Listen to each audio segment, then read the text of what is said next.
Yeah, cool. So, welcome. My name's Wes Spencer, and one of the co-hosts today. It's going to be tons of fun. I'm a cyber dork, have been my whole life, but I really love to be able to just share and communicate the challenges we all have in cyber. I've been in and among MSPs for many years now, not as long as Bill, but long enough to say I've earned my salt. I was one of the co-founders of a company called Perch. That was a managed detection response company, and ConnectWise bought us in 2020, which sounds like eons ago and kind of feels like it too. Yeah. Stuck around there for a bit, and now got greener pastures. I love CyberFox and been working with CyberFox for years now. And also have another company called Empath, helping MSPs grow in just all things, not just cyber training, but all things training. So, really glad to be with you all today. It's gonna be super fun, Bill. Sweet. Oh, look at that. We got Pakistan coming in, man. Well, Oh welcome. wow, You definitely take the cake for the farthest away from yeah, everybody on the Zoom call today. gotta be late So at we night. are, yeah, it's got to be what, late evening for you? Jeez. But thanks for coming, man. We appreciate it. So a little bit about me. My name's Bill Morgan. You might can tell by the beard, I've been around this game a little while. Former U.S. Army vet, and I've been in IT for 25 plus years now. Love IT. I've helped people all around the world. I did a lot of work for government for many years, and then I spent about a decade at ConnectWise. So we're all familiar with those folks, I think. And then worked with Lion Guard for a little while, and then been at CyberFox for, with some of the same crew over there for about the last 3.5 years. So I've been around the MSP community now for a little like 15 plus years, and they're just awesome. Like, you know what I mean, Wes? Like, it's just Yep. such a cool group of people, man. Like, it's more like family. A lot of times you start working with these big IT firms and large enterprises, Fortune 500, stuff like that. Everybody's a little bit stiff, but even in the MSP community, man, everybody's just great. So it's Yep. awesome. Real community here. Yes. Yeah, it really Exactly is, right. man. I love that. Exactly right. All right, so let me do this. I'm gonna share out my screen and try not to dork this up. So give me just a second. We're gonna make it happen.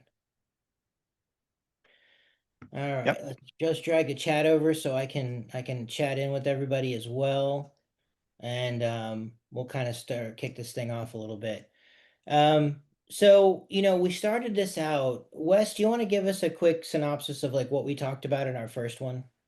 Yeah, one of the things that we decided when Bill and I were kind of cooking this thing up, we had so many things to talk about. And one thing that it kind of pivoted into the next. And so what we decided was this is actually more of a three-part series. And so the first we kind of kicked off with what privilege is and privilege management is and why it matters and why to be thinking about it, but a lot less about what we're going to be talking about today, which is a lot more around the implementation of it. How do we think about getting it off the ground? How do we think about making it all practically happen? So the previous one, if you missed it, no worries. We've got it. We've got it recorded. Just reach out to us, and we'll be happy to get it over to you. But just introduced a lot of the concepts. Today, we're going to dive in deep about how to make it happen. And Bill, it was really your idea because I remember you saying, hey, let's make sure we're not just in theory only, but let's dive into meat and potatoes because as MSPs, we need that, right? And so that's really what we're going to be doing today. It's going to be super exciting.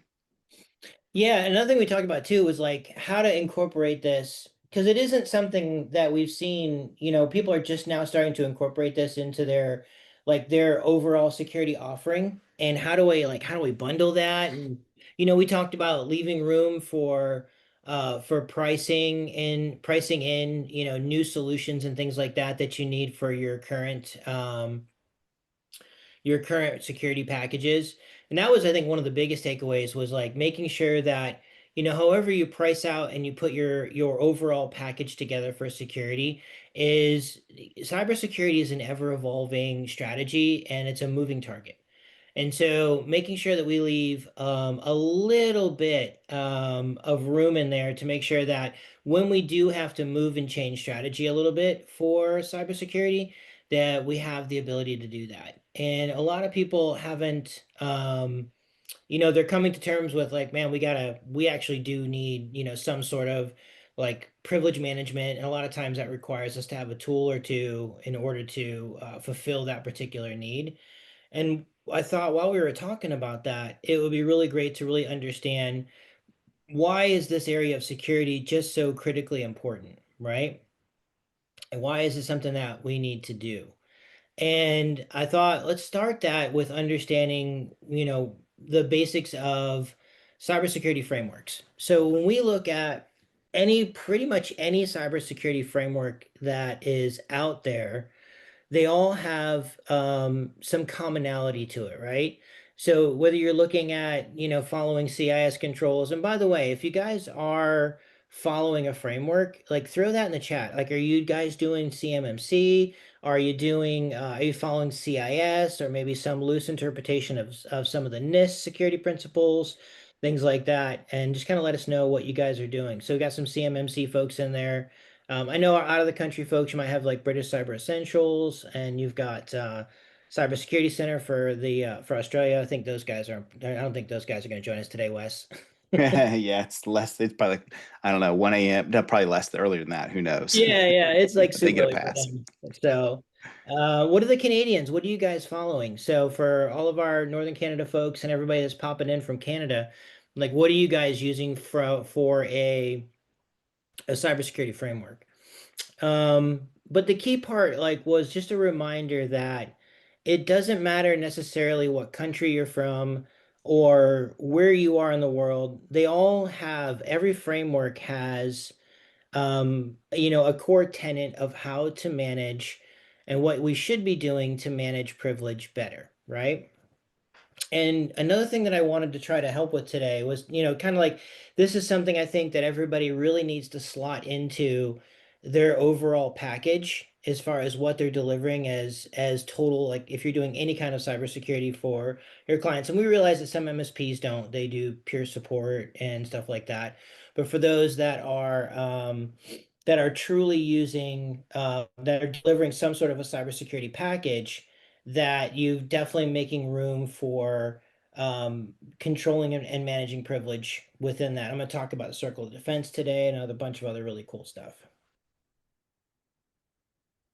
All right. So one of the things that I wanted to look at was, we have all of these frameworks that tell us that this is important. And we have to manage administrator accounts, we have to manage access, we have to follow the principles of least privilege. And Wes, I think from a perch standpoint, this is probably something that you could weigh in on and what you guys would see from like a response standpoint and trying to help people lock their environments down.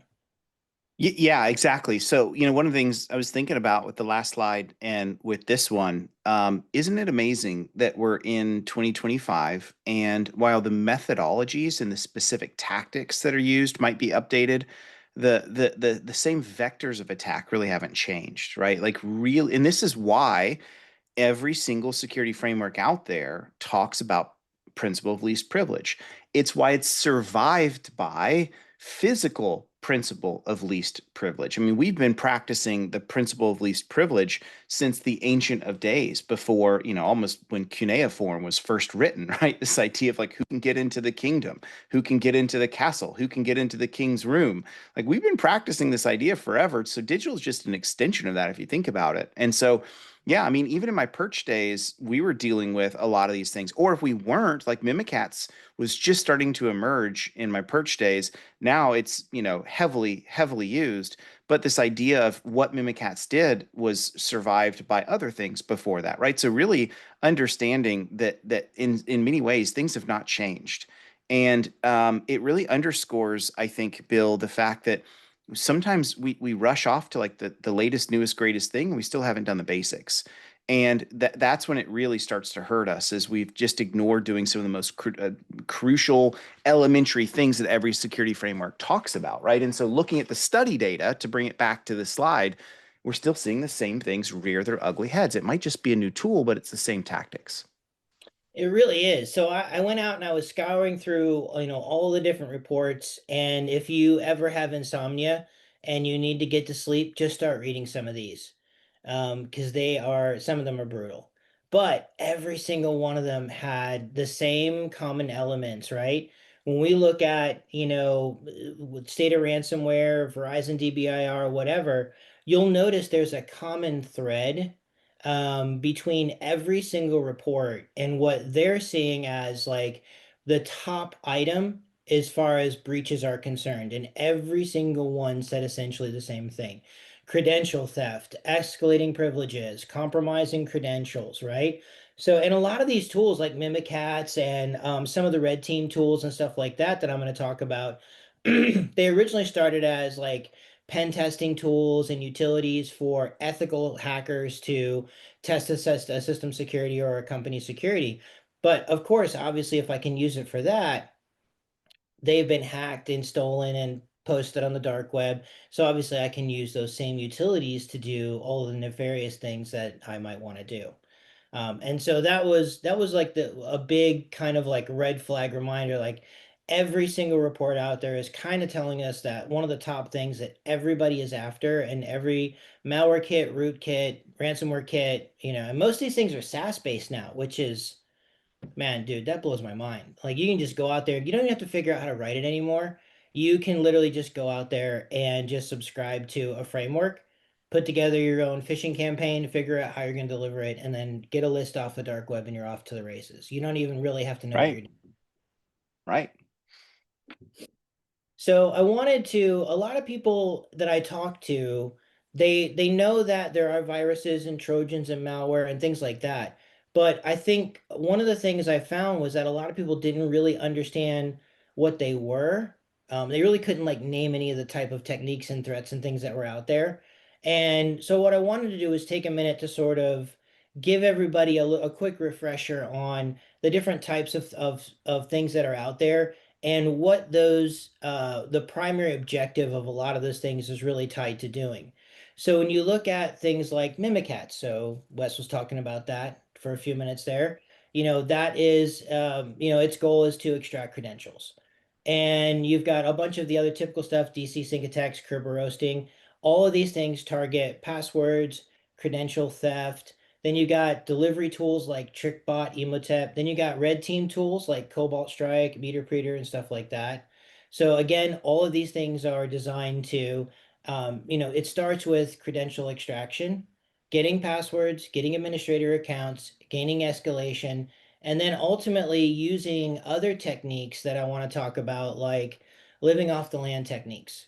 So this is something that people, we don't realize that Windows in and of itself has a lot of utilities that us IT folks love to use. Like me personally, love PS Exec.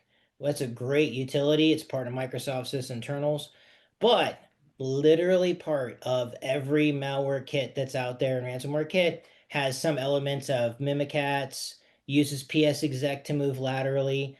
And here's the thing, right? And this gives a lot of people pause, Wes, is what is the first thing that, when you start using like tools like PS Exec, for example, what does your AV and EDR tool generally do when those things fire up?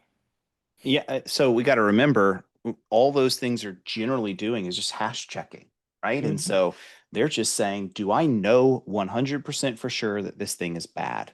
And so not only are the I mean so sure, if it finds a true positive, there's a very high chance that it's malicious. For sure.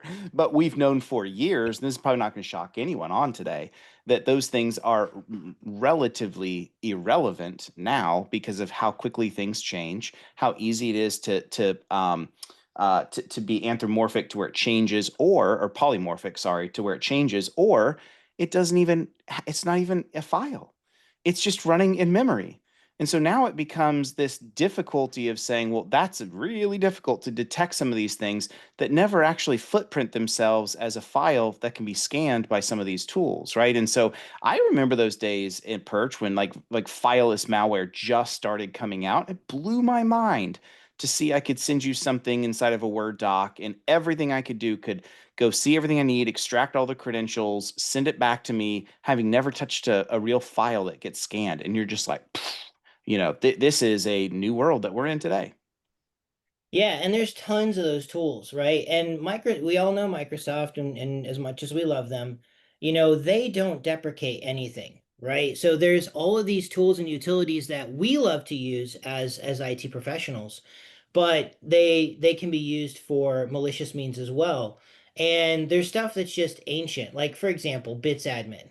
right? I don't know the last time that anybody on this call probably used a batch file to download using bits admin from an FTP server. When's the last time you downloaded from an FTP server? Like, so those are still tools and utilities that obviously if you just have a little bit of knowledge, you can exploit that.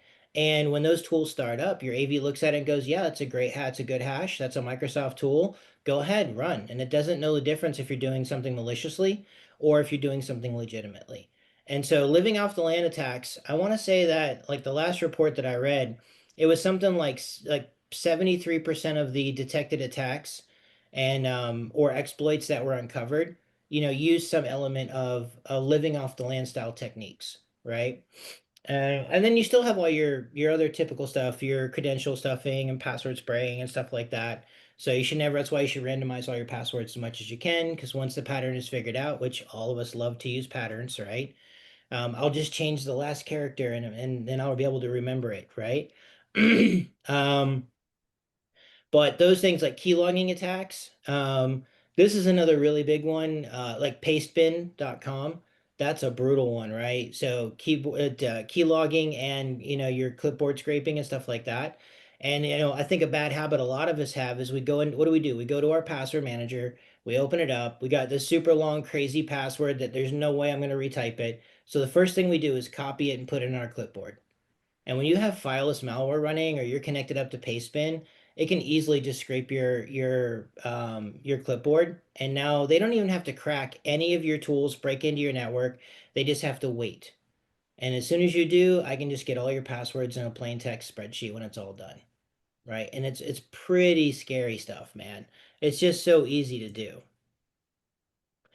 So let's talk a little bit. Now that we know the attacks and the vectors that they're coming from, I just wanted to kind of give everybody a quick reminder of like how privilege works within Windows.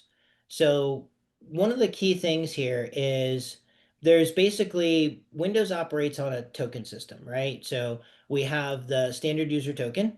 So when we have standard access, then there's not really a whole lot you can do. And I'm sure all of us, if you've done any kind of support for a while, you've worked on a computer at some point in time that just had no administrator access, whether the accounts were gone, you didn't have the password, whatever it was.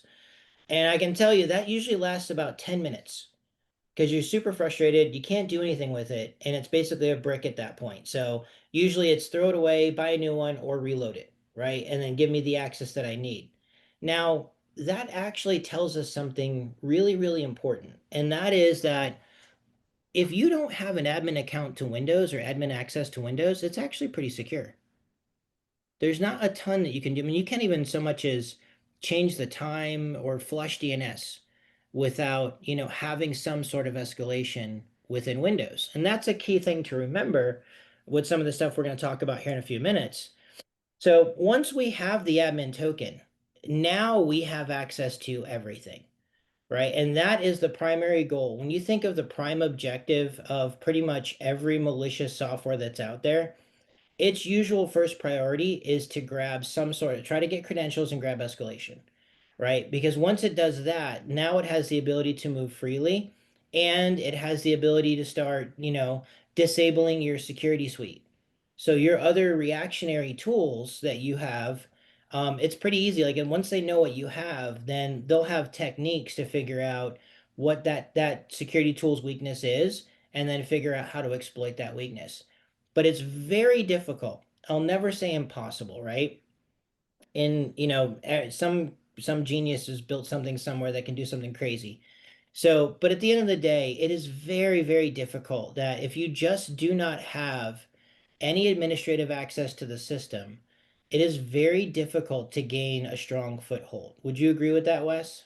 I would very much agree with it. And the thing to remember, and we might jump into this a bit more in a minute, but the thing to remember is the goal here is not necessarily to eliminate the presence of a bad guy. The goal here is to make it sufficiently difficult for them such that all the rest of our controls can say, wait a second, what's going on here? This is weird, right? A good analogy would be with this. if you gave everyone that walked into a bank a ski mask and a dark shaded sunglasses and you removed the cameras and you left the bank vault wide open, it's pretty easy to go steal the money. If you have bank guards at the front, you have the vault closed, you have cameras everywhere, et cetera, et cetera, et cetera, et cetera. I'm not saying you can't steal the bank, the money from the bank, but I'm saying it's sufficiently difficult. And we ought to have enough fair warning of someone doing something nefarious, calling the police before something bad happens. And that's exactly what we're talking about here is why would we make it easy for them? Why would we want to give someone admin access and just it's like the first example, it makes it so simple. And so like a lot of times people Bill, I've heard people ask, especially maybe non-technical people, they'll ask the question like, why does Windows even make all this possible? Well, it's because all the stuff in the middle is privilege escalation. All the bullet points Bill's got are all legit needs. Those are all normal functions that an admin needs to be able to do at some point in their career. But they certainly don't need to live with those. They certainly don't need to have access to those all the time. Why would they? Because if they have access to those all the time and that account gets compromised, to Bill's point, now they use the powerful but dangerous things against you, right? Just like the Spider-Man thing, with great power comes great responsibility, right? And so that's why we're in such a problem that we're in today with credentials being everywhere and why bad guys want them so much. Yeah, it just makes everything so much easier. If you have the key to unlock the door and you can just walk in, it sure beats trying to pick the lock, right? And I do that a lot. It's a little harder here in a virtual environment, but I do this a lot in sort of like boardroom presentations and stage presentations, stuff like that, where we'll kind of ask everybody, and a lot of this that we're talking about is really shoring up your foundations. And I'll ask everybody, like, how many people in here can walk through an open door, right? And everybody in this room obviously can do that, right? We have doors open, walk right through, no big deal. But how many people in this lobby even know how to pick a lock? Right? And so, usually everybody's hand, except maybe one or two, goes down. So you just cut out 98% of the potential, threats that are out there simply by taking something as simple as administrative away from everybody. And we do mean, like, when Wes and I say you should take it away from everybody, we truly mean everybody, including technicians and stuff like that. Don't worry, we'll get to how to get around that, when you do that. But that's part of what we're going to talk about. So I'm sure everybody's familiar with the kill chain, right? And I wanted to kind of walk through a real life example of, and we're not going to call out where this happened, but this was discovered and not by the person there. So this actually happened at an MSP, and it was discovered by an MSSP that helps them out, and they had actually been there for a while. So in this situation, it was a very simple exploit that's out there called Venom Rat. You can find this thread on Reddit that kind of explains the basics of what happened. And I thought, man, this is a really good learning experience for everybody to understand simply just how easy this is. Now, you can't really do much about them doing their recon and what they're going to try to do to compromise you, but you can start at, the beginning stages of where they're going to attack, and that starts at delivery. Where in this situation, what happened was there was an email that came in. Us IT guys, any kind of conspiracy or tinfoil hat stuff, sometimes we're all in, right? And so in this case, it was the JFK file when they declassified it. Yeah, remote access tool, or remote access Trojan as well. Um, so what ended up happening was clicked on a link to download the JFK files. There was an exploit in there. He was logged in as a full administrator. I don't know if it was a he or she. This person was logged in as a full administrator, and which I see a lot. As a company that has a privilege access tool, we've probably set this up for customers, 3,000 or more times. And I can probably say, 2,980 of those, the person that I'm working with, he's logged in as a full administrator every time. I'm like, well, it's my machine, it's my system, it's fine. I know what I'm doing. I'm a professional. I've been doing this for 30 years. I know what I'm doing. And here we are, and now there's a compromise. And it's extremely dangerous. One thing when your customer gets compromised, it's another when the MSP themselves gets compromised. Because not only do you have the keys to your castle, you've got the keys to every castle. right? So if they can get through you, they can get to almost anybody, which is a little scary. But in this case, they got command and control. They were using tools like HVNC, Pastebin. They use VHD files for data extraction and ultimately, key logging and stuff like that. So this was found at an MSP technician's computer, and ultimately they finally cleaned it up. But it gives you an idea of just a very simple exploit and a couple utilities, and man, it can just really make a bad day for you. So there's a lot of, I'll say, security configurations that we can shore up right away, right? Even irrespective of doing it with a tool, like there's just a lot of bad habits that I think we continue to see a lot of. And I want to kind of share some of those. So, maybe after this call, you just take a browse around your RMM or, take a look through and see if you see any of these in your own environment. But there's stuff like I see a lot of like domain users as administrators. Like I'll see the domain users group as a member of like the local administrators group, right? So like bad security configuration, number one. I see a lot of people, when you Google, like Wes, when you Google UAC, what's usually telling you? What's UAC telling me? Yeah, what's it tell you to do with it? Oh, just accept it. Yeah, or shut it Yeah. off. Yeah. Yeah, Or just turn it off. Right. Yeah. yeah, I have this meme of like, Pavlov's theory, right? Of like, yep. if you've seen like The Office, Jim keeps giving Dwight a mint and then he rings the bell and then eventually rings the bell. And, Dwight's like, man, I need a mint, same kind of thing. We're so used to seeing UAC come up. I actually had to update Chrome this morning and I clicked right past UAC. I didn't even think about it. I literally don't think about it. I was like, click go. And I'm a security dork. I'm sure the rest of us were the same way. Yeah, absolutely. Like it was, oh yeah. So Sean, that's a great point. You want to read Um, that? yeah, so let me just kind of read this for everybody because Sean makes a really good point here. Is back in the day, even today, it's not even a back in the day thing, that there's a lot of applications that we have to end up opening up security holes in the environment because developers don't really stick to a standard. And so like instead of coding in the right permissions, you have to be an administrator. And I read a lot of software documentation that'll be like the first two instructions, disable UAC, make sure you're a full administrator. And I can't, honestly, I cannot tell you a worse security configuration to run your environment in. Like it just opens the door for everything. Because not only will you not even get prompted, which most people ignore anyways and just click right through, but it will just execute in the background and do whatever it needs to do, and you'll never know it's happening. So if check your environments, make sure that UAC is turned all the way up. That is the gatekeeper. It's the vault door, right? You don't want to leave the vault door open, and it is the only door. When you think about it and you look at how Windows is designed, the only door that protects the little soft underbelly of Windows is UAC. So it is something, definitely don't turn that off. Um, I see a lot of domain admin abuse as well, where, a pretty common configuration is having the domain admins group in all the local administrator groups.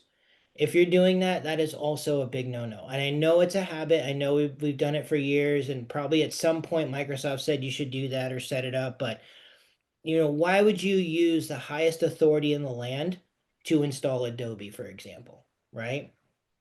So don't do that. And I wanted to share an example. So I would like to say that this screenshot was taken, years ago or whatever, but this was just a couple weeks ago. So there's a lot of things wrong with this one that I kind of wanted to share. So one, you can see that the UAC settings right here, they're way too low, right? We can see they have a setup account, but they're not actually using it. They're logged in with this account and they're logged in as an administrator. And since this account isn't a user in local admin, that means it's one of these two, probably a domain admin. So this system right here, they're logged in as their domain administrator, running as an admin on a regular PC, domain users, member of the local admin group.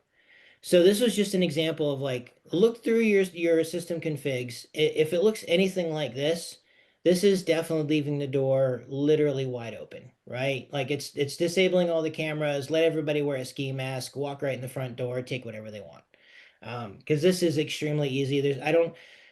another thing too is like a lot of people have this, especially a lot of MSP clients have this perception of what a hacker is. And they think it's the Matrix guy, right? In the hoodie with the black hat and the 9 monitors of Matrix code coming down and stuff like that. And that couldn't be farther from the truth. It's probably your neighbor, right? Or like, some college kid in a dorm somewhere. Like it's not, you just never know. And you're just a name on a list somewhere. So we did to be vigilant about how we set up um a bunch of this. And I'm gonna talk to Sean's point there a little bit later about, using a PAM tool can help us with a lot of those applications that my neighbor's a hacker. I know it. Yeah, I wouldn't doubt it, man. Like you just never know. You just never know. So we run into and again to Sean's point, we run into a lot of enforcement challenges. Wes, can like when you guys went in and you were helping people set up, like what did you run into as far as like resistance from those people when you were trying to really get those folks to be secure? Yeah, I mean, usually the resistance is don't get in the way of what I've always done. Mm-hmm. Your job, and a lot of times, be honest, your clients think this way too. They're like, I pay you dollars per month so that I don't have to worry about security, so I don't have to talk about it, I don't have to think about it, and my IT just always works. I never have, it's always smooth. That's why I pay you. So then when we try to introduce some kind of security tool, and that tool is a bump in their process, whether it's a little bump or a big bump, you know how clients are, every little bump is a massive bump. And now we can't have this. I paid you good money to make these problems go away. Now you're making them come back in front of me. Get that out of the way again. I don't know, let's go back to the old ways. And then I know what happens. You say, yeah, but I listened to a security dork named Wes and a dork named Bill tell me we can't do that. And they're like, you think I care? I pay you, and we're not a target and no one's coming after us and we're too small to matter. Quit. Go back to the way it always has been. Because ultimately, what they want is just no interruptions to their day to day. That's what they want more than anything. And they don't understand what a security incident could lead to. They don't understand the damages. And so I'm not saying that all of your clients are like that, but I'm saying that's the default positioning. And so we've tried this before. What you see here, like I'm going to remove the admin credential, or I'm going to remove your admin rights. Then they can't get what they need done, and they complain. So we go back to the old ways again, right? And this happens over and over and over. Yeah, it's just a big cyclic cycle, and it just that's one of the key reasons why this fails a lot. We listen to the security thing, we go, all right, I'm gonna go do that. The end user has a fit, and then their management has a fit, and you can't tell them to sod off, right? They're paying you every month. And this becomes even harder when if this wasn't a practice or part of your security framework today, now you're going to cause this interruption, and now the conversation gets more difficult, right? It becomes more of a challenge because usually, not, if we do it right, but usually when we introduce more security, it introduces more process, potentially more interruptions, and we have to manage end user customer sat at the end of the day. And because they are paying you every month, you can't tell them to go pound sand, right? So we don't get that luxury.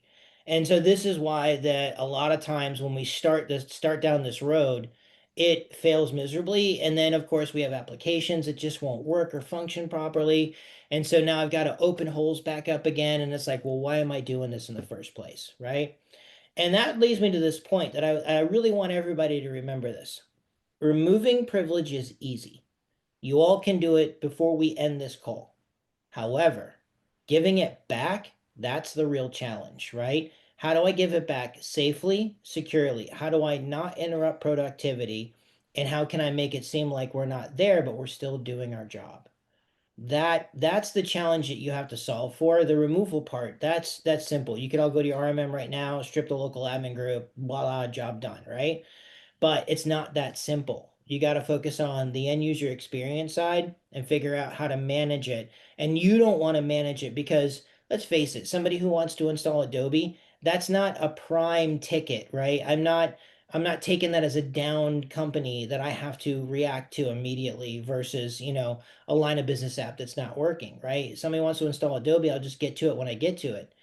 The problem is for the end user, for the customer, exceedingly frustrating because they don't know when you're going to respond or when you're going to help them. And so they just kind of throw their hands up. I mean, think about it when your computer doesn't work.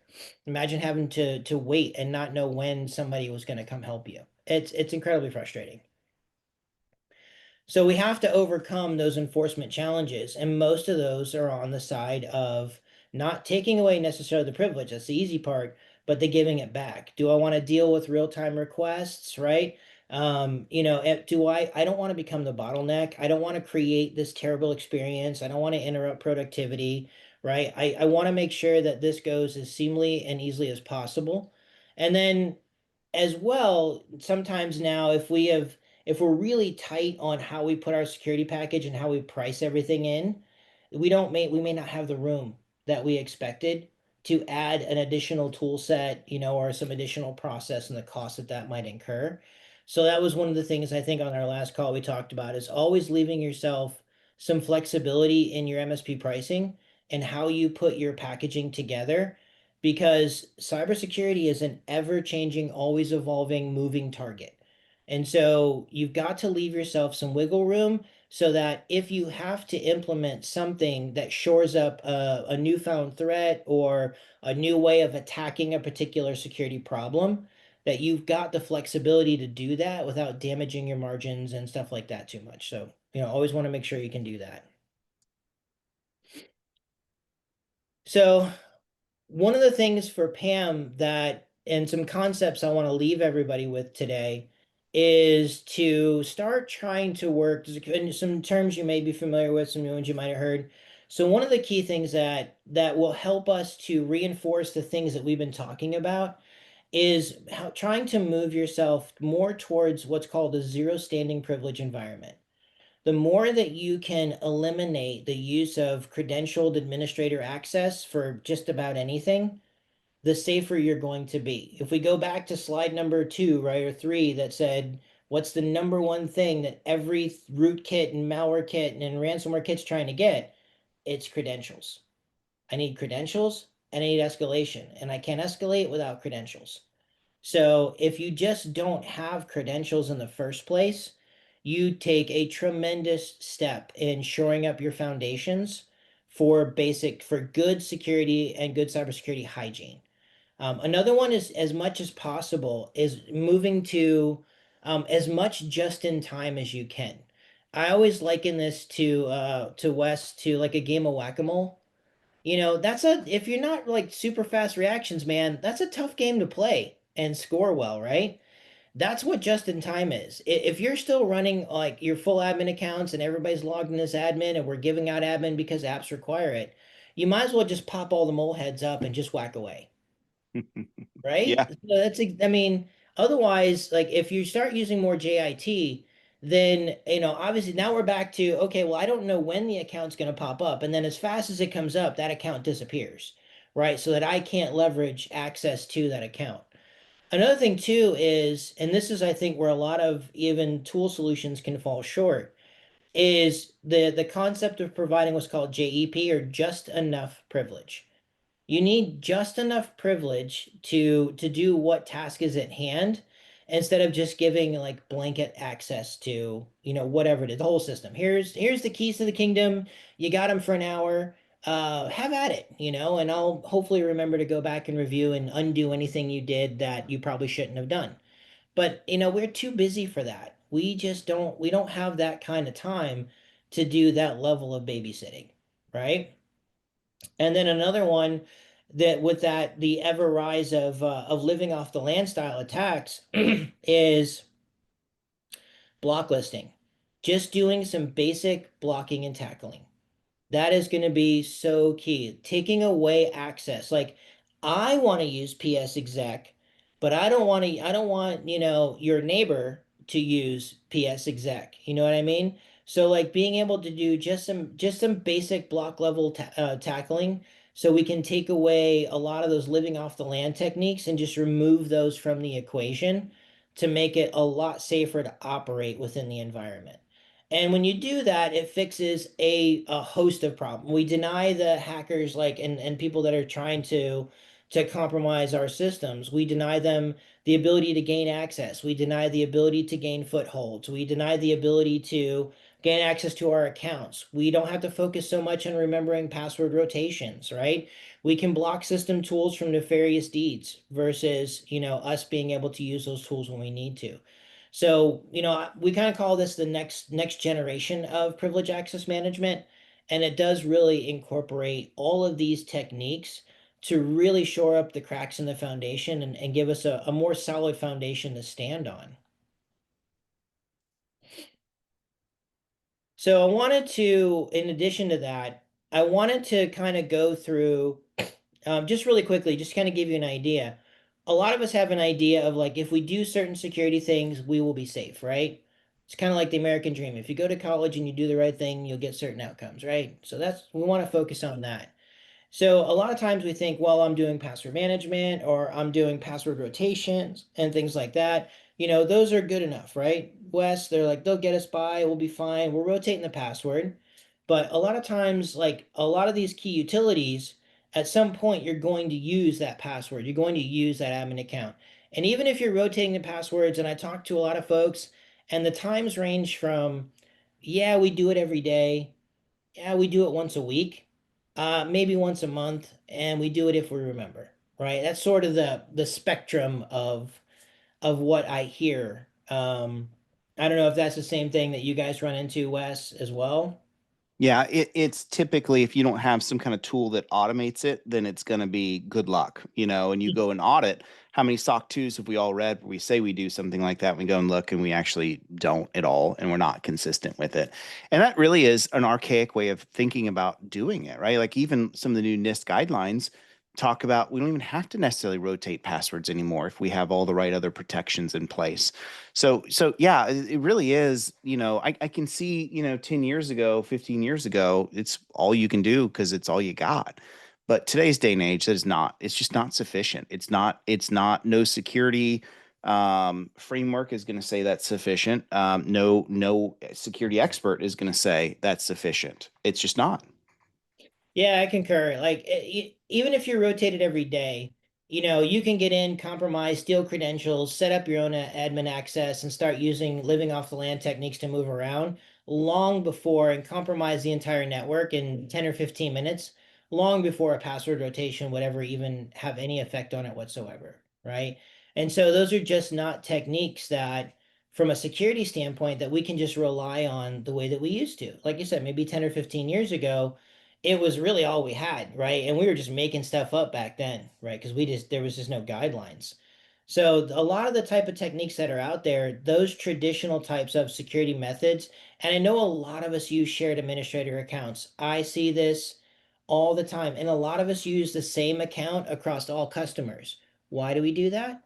Because it's easy, right? If I have to go, the more I have to go search for credentials and search for admin accounts and figure out where your admin is and what to do with it and stuff like that, it just adds more time to troubleshooting, ticket times, and resolution times.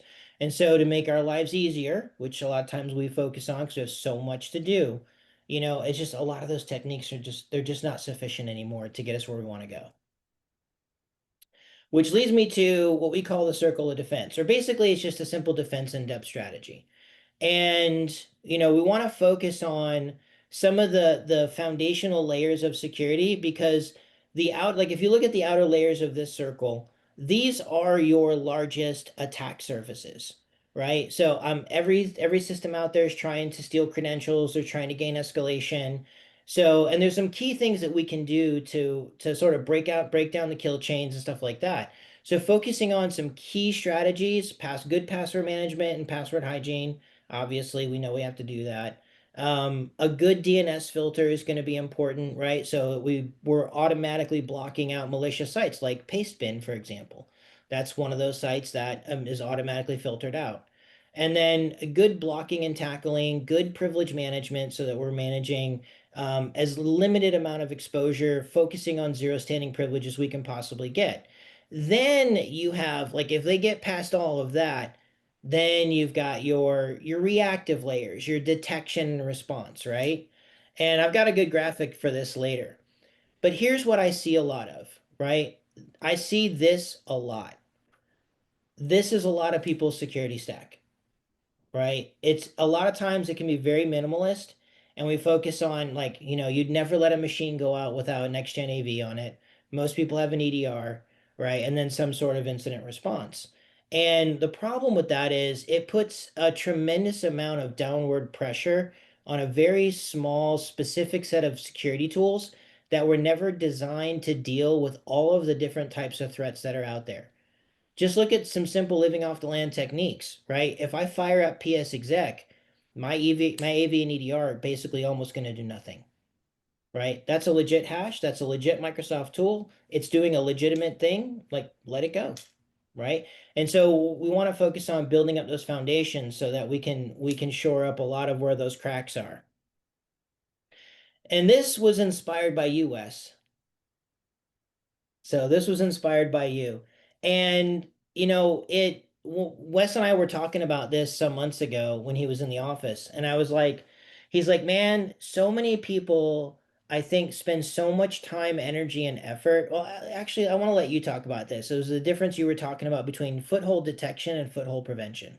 Yeah, so let's think about this from exactly what you see here in the analogy of a home, right? So I think this is a really helpful way to not only make it make sense for yourself, but also to make it make sense for what you're offering to your clients. Because at the end of the day, they just want to know, look, you're putting the right things in place, and what you're putting in needs to be in place. Yeah, it's more expensive than it was last year, but I need it, and I get why. So if you take a look at all these things that are here, at the end of the day, Bill and I were talking about this idea of footholds. And what a foothold is a bad guy just looking for a small amount of access that they can use to get deeper access. So we've all seen mountain climbers, you've seen those like Netflix documentaries, these crazy people free climbing and stuff. And it's amazing to get their foot just on this tiny little piece of an edge of a rock, and it's all they need because they can kind of lift up from there and they can grab something else, and before you know it, that foothold is the key to climbing the mountain. And in the same way, a bad guy says, all I need is a tiny bit of persistence. All I need is a little bit of access to the network, because if I have a little bit, then I can turn it into a lot. And we see this, we basically everything Bill has talked about is give me access to a little bit, and I know I'm going to be able to escalate my privileges. I know I'm going to be able to move through the network. I know I'm going to do that. So the question really becomes this: what if we can remove footholds? What if we can make it to where it's very difficult for a bad guy to find that foothold? Well, now there's no way to get deeper access in. And so, really, what we're talking about here, you look at all these things that we throw in our networks, and you have all this examples here, like the outside in. I want to keep bad guys from ever getting in the network. And so, that's what foothold prevention is all about, of saying, I'm going to make sure that you don't get into this house. I'm going to make sure that you don't have an easy way. And so, Pam is the way of guarding that front door, of saying, like, I'm not letting you in. There's just no way you're even going to have a foothold, because I don't want any of these privileges to be used against you. So I'm just going to remove it, make it not possible for you to even get in the door. But then we put in all these other tools that we need to have in place. Like, no one's saying the other tools are not important. It's always about security by doing enough of the right things, right? There's no such thing as 100% security. And so we have things like DNS to be watching where things are going, what traffic is we're going to and from, so we can see nefarious things. We put in things like, I sold in the old days, I mentioned Perch was a managed detection response. And I would tell people in this house analogy, the purpose of the MDR is not to keep somebody out. The purpose of the MDR is to tell you when someone got in. No one gets mad at the Ring camera when someone breaks into the house. They want the Ring camera there to tell someone when they are breaking into the house, right? You see how this works? Oh, true. Oh my God, yeah. And I purposely put the creepy guy in the bedroom, to kind of show that persistence, right? To give you that eerie feeling of like they may have been there for a while, man, and you didn't even know it. And that was the case of that Venom Rat exploit, which actually I want to talk about. Um, I want to show how shoring up like your foundations with some of those key tools like DNS, privilege management, good password management, and things like that can really just break this thing apart before it ever really gets going. So, like I mentioned earlier, kind of for you, it starts a delivery. So, a good DNS tool, for example, would block out tools like Pastebin. So, it wouldn't be able to do key logging and clipboard snooping and stuff like that. A good block listing utility would allow us to essentially go through and break down and block all those living off the land techniques that they were going to try to use there. A good PAM solution in this situation would have stopped those PowerShell scripts from elevating and executing and installing tools like HVNC. And so we've blocked, we blocked the malicious installation. We blocked the key source of command and control through DNS.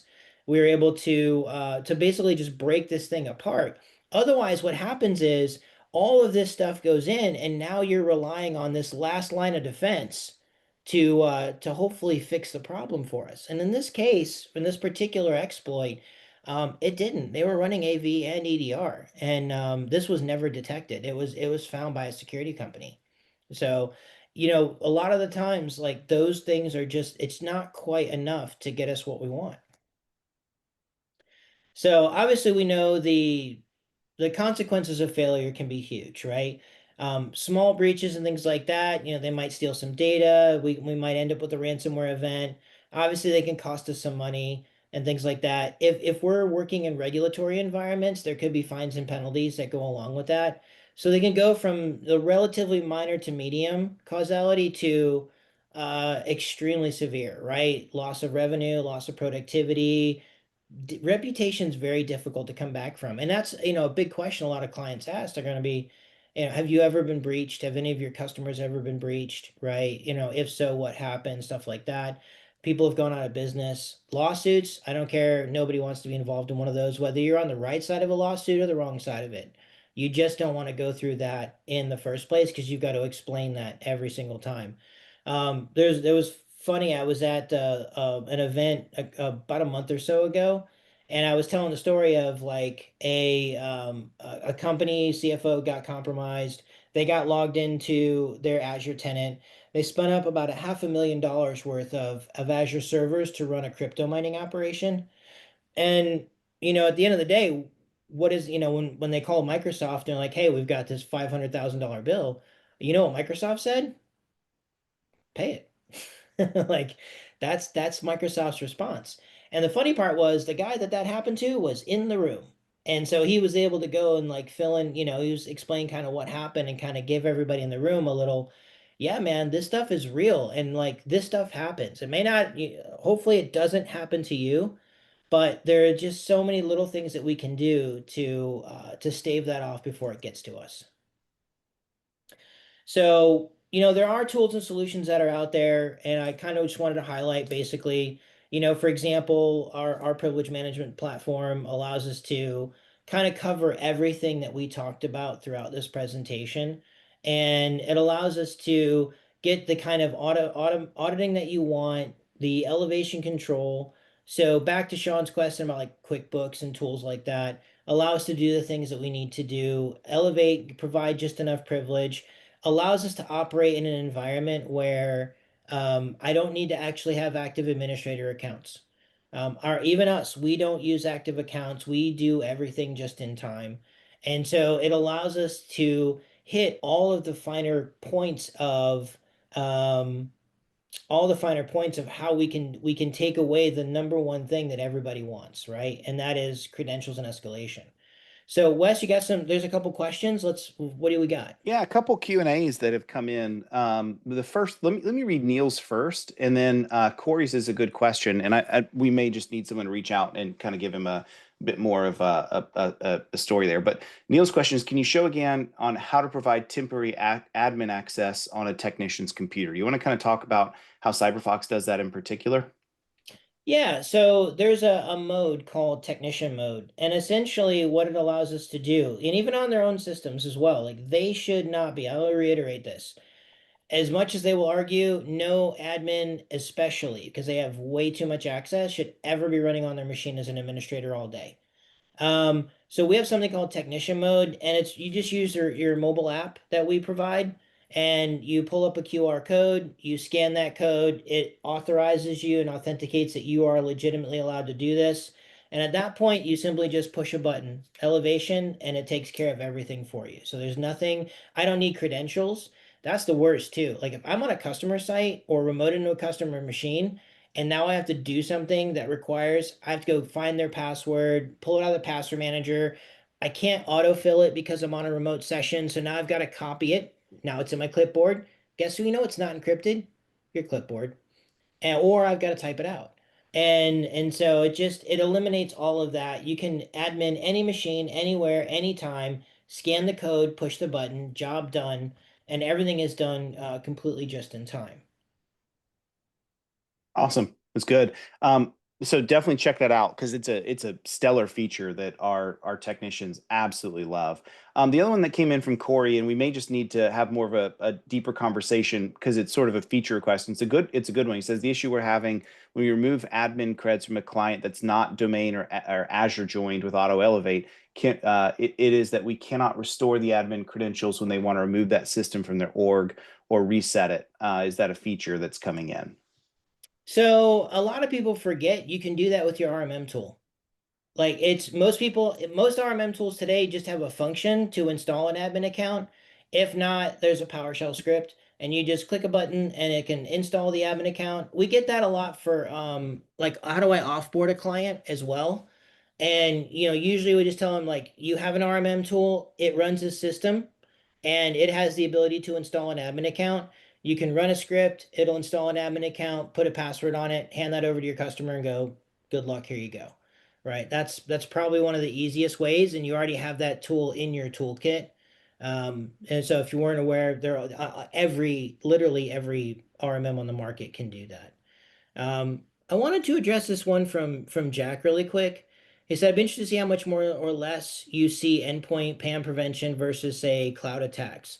And that's a good point. So, if you think about it, all of your cloud access goes through what? The endpoint.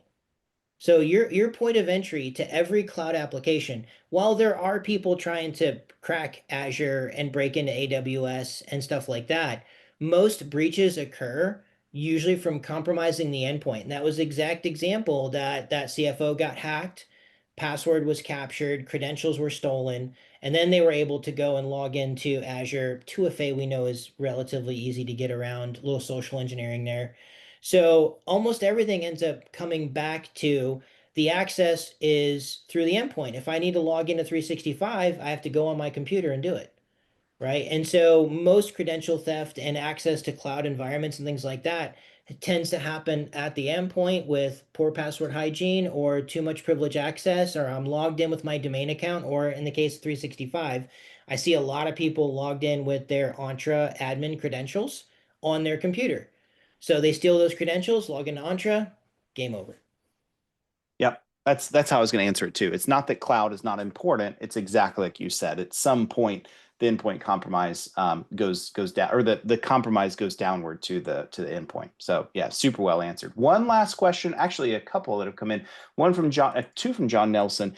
And John, I don't know if you're the same John I used to work with at Perch, but if so, let me know because it's been a long time since I've seen you. Maybe a different John Nelson. But anyway, do you have a video similar to this that's targeted to potential clients? So stay tuned for the very next one. So the third video in our series that we're doing is sort of like go to market. How do we talk to our clients? Because a lot of what we're teaching today is for you to be armed, you to be knowledgeable, but you can't go most of this unless it's a co-managed client or a very sophisticated larger client. A lot of this is going to go beyond their head. So what we're trying to do today is teach you, arm you, strengthen you so you have confidence. Stay tuned. The next one that we're going to do, I think, is in December. We'll have info on that coming out. We'll be on exactly that, John. So stay tuned with us on that. And then another one from John that comes over for you. I'm currently using Auto Elevate just in time and Blocker, but we have kept a hidden admin account with randomized password on there in case we lose access to the machine, like the network goes down, whatever, so that we can still log into the machine. Would you recommend that, or what would you recommend instead? Otherwise, if there's no internet, how would just in time work? Yeah, so it's a great question. It's something that we get a lot. One of the key things, it depends on where you are, right? So if the customer isn't on the internet, then none of your remote tools or anything work. So you can't do anything with them either. So usually it's you walking them through getting back on the internet. And there's a couple of rules and policies if you want to reach out to us after this, like the network netshell.dll, like setting that up as a rule so you can allow people to modify network settings so that you can walk them through without having to give them a username and a password. Another methodology is like it's okay if you want to have that emergency break the glass admin account. The challenge is A lot of people don't use it that way. They'll continue to leverage that account and use it and put those credentials out there. If you're going to keep an emergency break the glass account, it really needs to be that. Think about the last time you smashed a fire alarm glass and pulled the lever. Like it should almost never be used. And we should put the right security controls in front of, especially if you're going to use laps, for example, you can hide the password or deny permissions only to a certain select few, so that if they have to use that emergency account on that machine, they have to come to whoever is in charge of giving you or sharing you that password. And as soon as you're done, you rotate it immediately. And then you're only there's a very small amount of exposure that you have to go through. And is it a little more of a pain in the butt? Yep, sure is. But it makes sure that you're maintaining the true security and break the glass of that particular account, and it's not just out there for everybody to use. And we have talked to the dev team about coming up with a potential offline solution, maybe using some codes or something like that to potentially do some GIT stuff while you're completely offline with a machine. So stay tuned for hopefully some of that stuff in the future. Good stuff. Good stuff. There's one question that came in from Jack on an attacker spoofing the PAM request. I kind of answered that of, yeah, you do. They do need to make sure they know what they're doing. Same with MFA fatigue attacks, things like that. That they just you need a little training to know what you're doing, right? Great responsibility comes, or power comes great responsibility, right? So yeah, good stuff. I don't see anything else coming in. Bill, I know we're a couple minutes over. You want to wrap for us? Absolutely. We just want to say thank you to everybody. Come visit us, cyberfox.com, if you want more information. Obviously, if you want us to reach out to you, we'll reach out and set up some more time. If you're currently an Auto Elevate partner, lovely. We'd love to hear from you and get any feedback from you guys. If you need any help, if you want us to sit down with you and go through your system setup and do a refresh, make sure that we're doing everything we can the safest way we can, we're more than happy to do that. And if you're not an Auto Elevate partner, we'd love to talk to you and show you what we have to offer and how we can potentially help you guys become more secure. With that, I think Wes and I are going to sign off and we'll let everybody get back to their day. Thank you guys so much. We know how busy you are. We really appreciate you guys taking the time to come and hang out with us and listen to us chat for an hour.